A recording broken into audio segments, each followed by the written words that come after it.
किसानों के हित में हरियाणा सरकार ने बड़ा ऐतिहासिक फैसला लेते हुए प्रदेश में अंग्रेजों के जमाने से चली आ रही आबियाना प्रथा को खत्म कर दिया है। साथ ही आबियाना का पिछला बकाया लगभग 133.55 करोड़ रुपए को भी माफ किया है, जिससे राज्य भर के किसानों को बहुत बड़ा लाभ होगा। इसके अलावा किसानों के लिए क्या कुछ और घोषणाएं की गई है, देखिए हमारी ये खास रिपोर्ट। हरियाणा सरकार का किसानों को बड़ा तोहफा, आबियाना प्रथा को किया खत्म, 133 करोड़ का बकाया माफ। मुख्यमंत्री नायब सिंह की अध्यक्षता में सोमवार को चंडीगढ़ में हुई हरियाणा मंत्रिमंडल की बैठक में प्रदेश में अंग्रेजों के जमाने से चली आ रही आबियाना प्रथा को खत्म करने के प्रस्ताव को मंजूरी प्रदान की गई है। साथ ही आबियाना का पिछला बकाया लगभग 133.55 करोड़ रुपए को भी माफ किया गया है, जिससे राज्य भर के किसानों को बहुत बड़ा लाभ होगा। मंत्रिमंडल के निर्णय के अनुसार 1 अप्रैल 2024 से प्रदेश में किसानों से आबियाना नहीं लिया जाएगा। इससे किसानों को प्रति वर्ष 54 करोड़ रुपए की राहत मिलेगी। इसका हरियाणा के 4299 गाँव के किसानों को लाभ मिलेगा। दूसरा एजेंडा बैठक में किसानों से जो आबियाना लिया जाता था, अंग्रेजों के समय का एक कानून था, हमने कल उसको समाप्त करने की घोषणा की। यह हरियाणा सरकार का एक बड़ा फैसला। ये लंबे समय से, अंग्रेजों के समय से जो उनसे आबियाना वसूल किया जाता था, उसको समाप्त करने का निर्णय ये हमारी सरकार ने लिया है।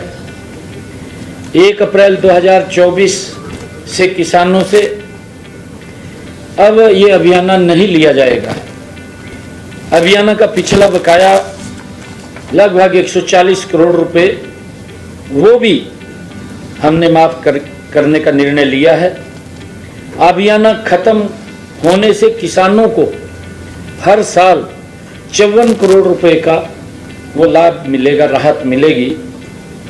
1 अप्रैल 2024 के बाद किसानों को आबियाना जमा कराने के जो नोटिस चले गए हैं, ये मैं स्पेशल कोट करके इस बात को कह रहा हूं कि 1 अप्रैल 2024 के बाद किसानों को आबियाना जमा कराने के जो नोटिस चले गए हैं, वो सभी नोटिस वापिस होंगे।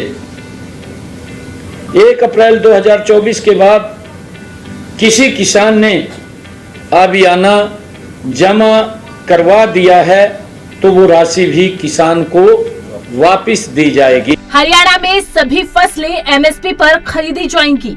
हरियाणा के किसानों के हितों में ऐतिहासिक कदम उठाते हुए नायब सरकार ने सभी फसलों की खरीद न्यूनतम समर्थन मूल्य पर करने का निर्णय लिया है। प्रदेश में अब 10 फसलें नामतः रागी, सोयाबीन, काला तिल, कुसुम, जौ, मक्का, जवार, जूट, खोपरा और मूंग की एमएसपी पर खरीद की जाएगी। मंत्रिमंडल की बैठक में इस प्रस्ताव को मंजूरी दी गई है। इन फसलों की एमएसपी पर खरीद करने का सारा खर्च हरियाणा सरकार वहन करेगी। कि अब तक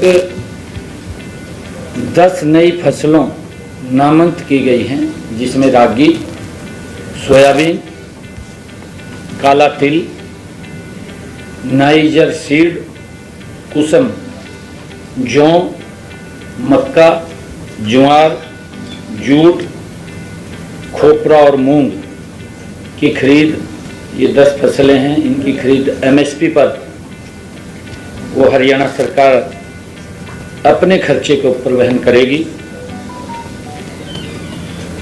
सरकार का ये ध्येय है कि किसानों की आय को स्थिर करना और उसमें बढ़ोतरी करना, ये हमारी सरकार का मुख्य ध्येय है। इससे फसल विविधीकरण को भी बढ़ावा मिलेगा। अन्य फसलें अगर किसान बोना चाहेगा तो उसके अंदर भी उसको अवसर मिलेगा। हरियाणा सभी फसलों को खरीद करने वाला ये देश का राज्य है, जो एमएसपी के ऊपर जो फसलों को खरीद करने वाला एकमात्र हरियाणा ये राज्य है। बैठक में कुल हरियाणा के अंदर 24 फसलें एमएसपी के ऊपर अब खरीदी जाएंगी। जैसा मैंने कहा है कि हरियाणा के अंदर ये पहला देश का राज्य है जिसके अंदर किसान की 24 फसलें एमएसपी के ऊपर, सभी फसलें एमएसपी के ऊपर खरीदी जाए। सबके अलावा मुख्यमंत्री नायब सिंह सैनी ने किसानों को नए ट्यूबवेल कनेक्शन, 3 स्टार वाली मोटर देश भर से कहीं से भी खरीदने की अनुमति होगी। वर्तमान में प्रदेश में 3 स्टार मोटर की केवल 10 कंपनियां पंजीकृत है। इसके अतिरिक्त बिजली का ट्रांसफार्मर खराब होने पर ट्रांसफार्मर का खर्चा किसान से नहीं लिया जाएगा। ये ट्रांसफार्मर बिजली निगमों के द्वारा अपने खर्च पर बदले जाएंगे। कुल मिलाकर हरियाणा के किसानों को नायब सरकार ने नायाब तोहफा दिया है और हरियाणा ऐसा देश का पहला राज्य होगा जिसने किसानों की सभी उपज एमएसपी पर खरीदने का ऐतिहासिक निर्णय लिया है, जिसके बाद किसानों में भी खुशी की लहर है।